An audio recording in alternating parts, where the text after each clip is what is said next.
Muchas gracias por estar con nosotros en la entrevista de Hechos AM. Esta mañana vamos a conversar con Juan José García, viceministro para los salvadoreños en el exterior, sobre dos temas importantes. Uno de ellos es el resultado de las elecciones en los Estados Unidos y también, por supuesto, vamos a hablar del voto de los salvadoreños en el exterior, ¿no?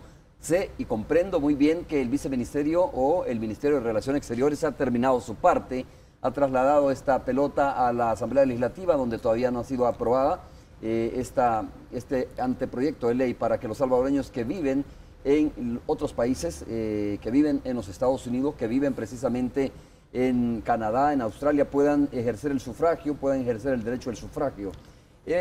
Damos la bienvenida porque también hemos invitado a Karina Sosa, diputada de la Comisión de Relaciones Exteriores del FMLN. Todavía no ha llegado en esos estudios. De ser posible, vamos a incorporarle en los próximos minutos. Juan José, muchas gracias por estar con nosotros, un gusto. No, muchas gracias a ti, Romeo, por la invitación. De nuevo, es un placer estar aquí contigo. ¿Qué tanto seguiste de cerca estas elecciones ayer en los Estados Unidos, Juan José?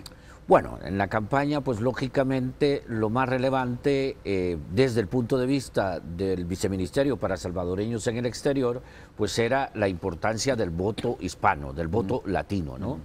Y efectivamente, los resultados que fueron dándose ayer por la noche demuestran que el voto latino en algunos lugares fue fundamental, fue esencial para el triunfo del presidente Barack Obama.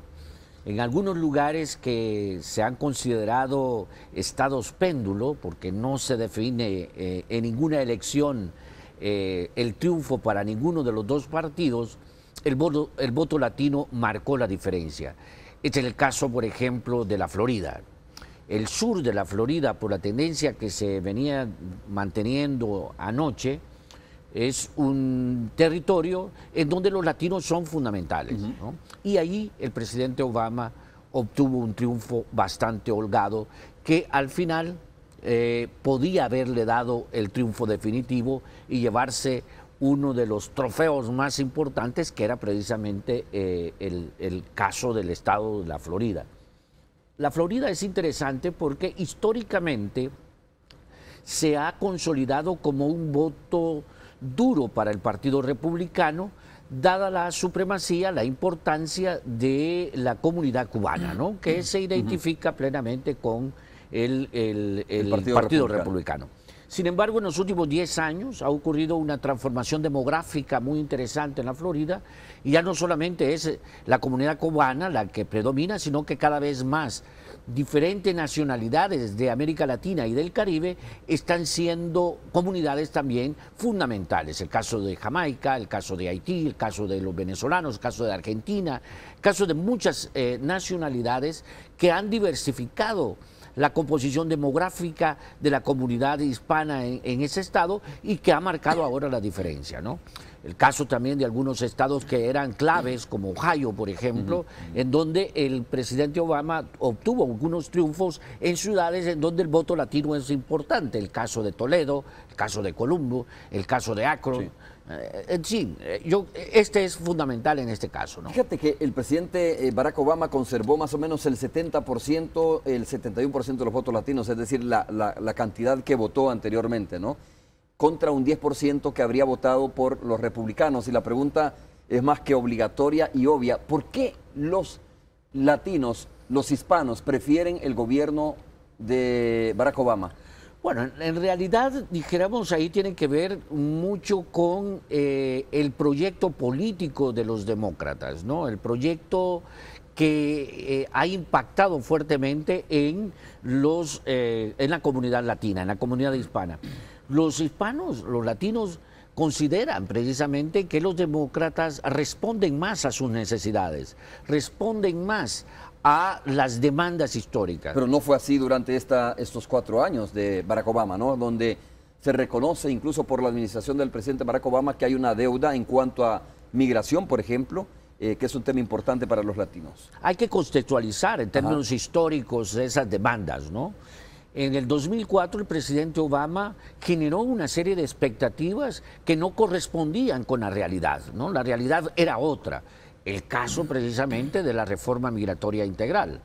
No nos cabe la menor duda que el presidente Obama ha sido uno de los defensores e impulsores más grandes de una reforma migratoria, de las leyes migratorias en Estados Unidos, hacia una reforma integral del sistema. Sin embargo, las condiciones políticas de las correlaciones de fuerzas al interior del Congreso de los Estados Unidos no ha permitido avanzar en este proyecto, ¿no? Entonces no ha sido por falta de voluntad política del presidente Obama, sino que ha sido precisamente por las condiciones históricas en las cuales le ha tocado gobernar. Le ha tocado gobernar en una de las crisis más profundas de Estados Unidos, en términos económicos y sociales, ¿no?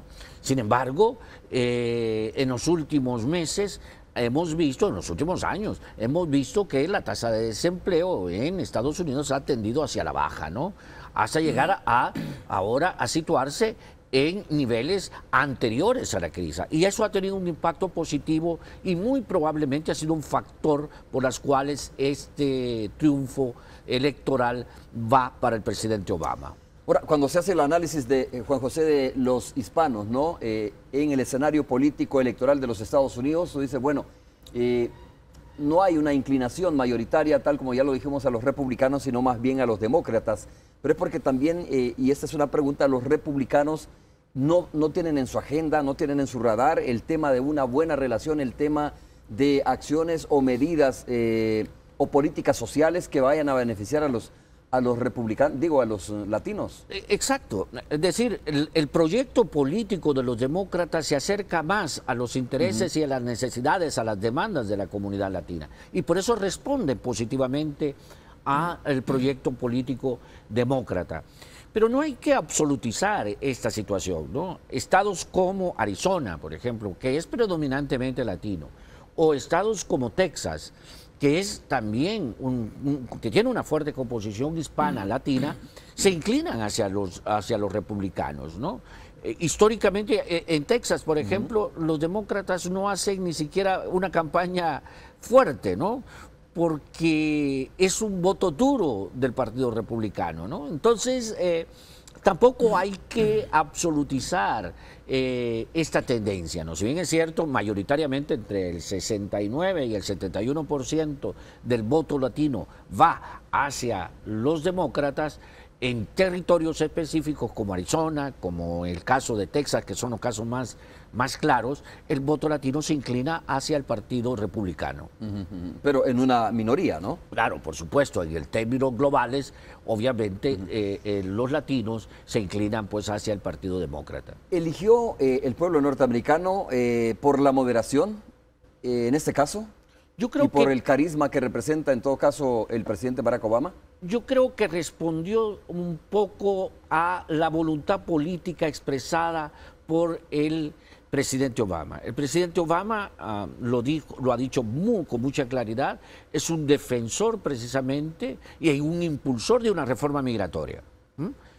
Lo que sucede es que las correlaciones políticas al interior del Congreso de Estados Unidos pues no han permitido avanzar esto. Y ojo con esto, porque el día de ayer igualmente se renovó prácticamente toda la Cámara de Representantes y un tercio del Senado.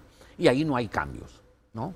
La correlación política parece ser que se mantiene tal y como estaba antes de las elecciones. Es un escenario también complicado, nuevamente complicado para Barack Obama para impulsar una reforma migratoria, si las condiciones son casi iguales, ¿no? Por supuesto que sí, ¿verdad? Va a ser una batalla muy importante en este sentido, pero va a ofrecer también, yo creo, una oportunidad de oro, ¿no? Porque una reforma migratoria, una reforma de las leyes migratorias necesita de esfuerzos bipartidistas. Y esta es la oportunidad, ¿no? De que se tenga precisamente para impulsar una reforma que responda a las condiciones políticas actuales en Estados Unidos. Y las condiciones políticas actuales exigen un impulso a este tipo de reformas de manera bipartidista que le dé legitimidad igualmente a un proyecto de tan envergadura como es la reforma migratoria. Pues José, ¿por qué difiere mucho el proyecto, la propuesta de los republicanos respecto a los demócratas en términos de migración? Yo creo que es por, dijéramos, la estructura ideológica que corresponde a los republicanos. Los republicanos entienden que En ese sentido, una de las amenazas más importantes a la cohesión social en Estados Unidos proviene precisamente de la migración, especialmente de la migración indocumentada, la migración irregular. Este ha sido una de las peores, dijéramos, en la concepción ideológica, una de las amenazas más fuertes a la cohesión social. Dicho de otra manera, ven a los latinos o a los hispanos como una amenaza. Así es, y eso se refleja muy bien en uno de los ideólogos más importantes dijéramos, de la filosofía, de la ideología republicana, que ha sido precisamente, bueno, el fallecido ya Samuel Huntington, que decía que, mire, la peor amenaza a la seguridad nacional de Estados Unidos no proviene del Medio Oeste o del Oriente Medio, ¿no? Proviene precisamente de la frontera sur de Estados Unidos. Ahí está la peor amenaza, ¿no? Entonces, es ese reflejo de eso. Además, se entiende que la crisis económica, que el auge de de la criminalidad y de los delitos proviene precisamente de la población indocumentada. Y se entiende que la población migrante indocumentada le quita espacios económicos a la población nativa, ¿no? Entonces, esa visión prevalece muchísimo en estados como Arizona, como Georgia, como Alabama, y por eso pasan estas leyes que a todas luces son leyes xenofóbicas, leyes que ven a la migración precisamente. Sí, iba a preguntar amenaza, precisamente, ¿no? Eso te iba a preguntar, ¿no? Si no es un análisis muy sesgado de parte de los republicanos.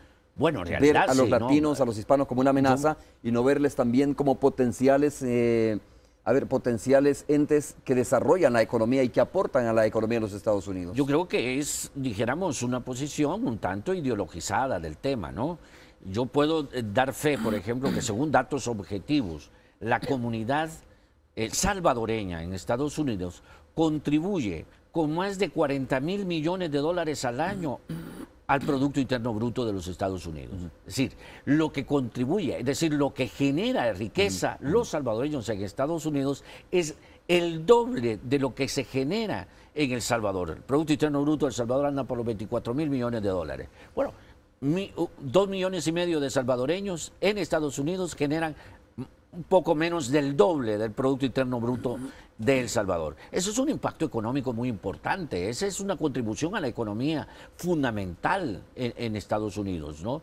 En términos de pago de impuestos, igualmente, estamos hablando de 4.000 millones de dólares que generan en términos de impuestos los salvadoreños. Eso es menos importante que la cohesión social que tú decías para los republicanos. Por supuesto, ¿no? Porque ven precisamente o lo han concebido, es el caso de Arizona, por ejemplo, que es el caso más claro, lo ven como una amenaza, ¿no? Lo ven como una, dijéramos, con un cáncer casi que como está una invasión. Exactamente, que está invadiendo, un cáncer que está carcomiendo a esa cohesión social de estados fronterizos como Arizona, ¿no? Y ven precisamente al auge de la migración, especialmente de la migración indocumentada, como la peor amenaza a la estabilidad económica de estos territorios. ¿Qué podría hacer cambiar este escenario que tú me pintabas recientemente? Es decir, que, a ver, si las condiciones que tiene, por ejemplo, en el Congreso Barack Obama para los próximos 4 años no ha variado respecto a los anteriores años, ¿qué podría hacer cambiar el escenario para que haya una reforma migratoria realmente que beneficie a los hispanos? Yo creo que debe de haber un esfuerzo de diálogo permanente con el sector republicano que haga posible, dijéramos, la sentida necesidad de una reforma al sistema migratorio de Estados Unidos. Eso sería para los republicanos como legalizar el cáncer. Bueno, no tanto. Pregunto, ¿no? No tanto. Tomando en cuenta la figura que tú utilizabas. Claro, pero es que hay necesidad de dar una medicina a esto, ¿no? Y una medicina que sea sostenible a esto, que permita precisamente resolver el problema de la migración de una sola vez por todas, ¿no? Y eso necesita una reforma de las leyes migratorias en Estados Unidos. Yo creo que en esto están convencidos los dos partidos. El problema está en cómo y de qué naturaleza se hará esta reforma migratoria. Y aquí el esfuerzo bipartidista tiene que ser fundamental para darle legitimidad y sostenibilidad a esta reforma, ¿no? Debemos de avanzar precisamente en convencer a la opinión pública de Estados Unidos que la contribución económica de los migrantes es fundamental, ¿eh? se ha confirmado, por el caso de los salvadoreños, ¿no? Los salvadoreños producen más de 40.000 millones en riqueza en Estados Unidos. Eso es una cifra importante. Contribuyen con más de 4.000 millones de dólares en términos de impuestos. Eso es fundamental para la economía de algunos lugares como California, como Washington y como Maryland, ¿no? Y eso debe de estar, dijéramos, siendo puesto cada vez más a la luz pública, ¿no? Esa contribución económica, esa contribución a la diversidad cultural de Estados Unidos es fundamental. Estados Unidos es un crisol cultural, ¿no? Es, dijéramos, una sociedad en donde el multiculturalismo es una parte fundamental de su vida social. Y los latinos y los migrantes hispanos han contribuido sustancialmente a este esfuerzo multicultural de la sociedad. Siempre los países latinoamericanos, países como El Salvador, como Guatemala, como Nicaragua, Juan José, han hablado de la necesidad de la reunificación familiar. El triunfo de Barack Obama representa eso, precisamente representa la esperanza de que se pueda lograr, mediante, digo, una reforma migratoria que sea aprobada en el Congreso, la reunificación familiar realmente. Mira, eso hay que ponerlo en contexto, ¿no? Uno de los puntos fundamentales de cualquier reforma migratoria debe de ser una reforma migratoria que sea respetuosa de los derechos humanos de los migrantes. Ese es el punto fundamental. Y la reunificación familiar es un derecho fundamental de cualquier individuo, de cualquier sociedad. El derecho a estar con su familia, el derecho de que los niños estén con sus grupos familiares y que crezcan dentro del seno de la familia es fundamental, es un derecho humano fundamental. Entonces, cuando el gobierno de El Salvador, junto con el gobierno de Guatemala, en el 2009, juntos, Guatemala y El Salvador, elaboramos una propuesta de reforma migratoria en octubre del 2009, uno de los puntos fundamentales sobre los cuales se articuló esa propuesta era precisamente la reunificación familiar. Es decir, el derecho a la reunificación familiar. A la necesidad de que los hijos, que los niños, de que los jóvenes crezcan en un ambiente familiar que produzca ciudadanos buenos en Estados Unidos. Y continúa siendo, creo yo, un argumento muy válido, ¿no? Una razón muy válida para precisamente impulsar una reforma migratoria en los Estados Unidos. Juan José, tengo que hacer la primera pausa comercial. Cuando regresemos vamos a incorporar a Karina Sosa, presidenta de la Comisión de Relaciones Exteriores de la Asamblea Legislativa de nuestro país. Ya está en los estudios. Volvemos.